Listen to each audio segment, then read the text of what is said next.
এবং সাধারণ মানুষের জন্য যারা এত তন্ত্র মন্ত্র জানে না তাদের জন্য?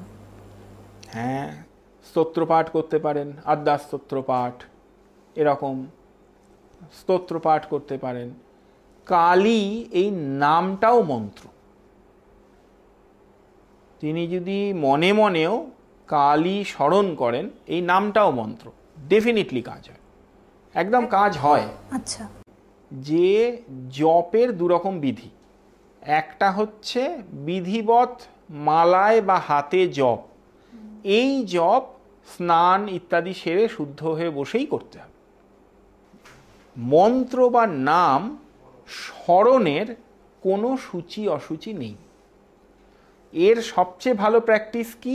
আমরা নিঃশ্বাস নিচ্ছি সবসময়, এবং আমাদের শাস্ত্র বলে আমাদের প্রত্যহ 21,600 শ্বাসবায়ুর প্রবাহ হয়, 21,600 বার।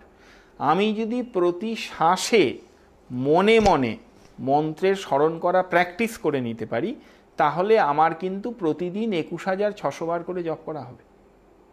এবং প্রতি শ্বাসে জপ, এর থেকে ভালো কোনো জপ হয় না।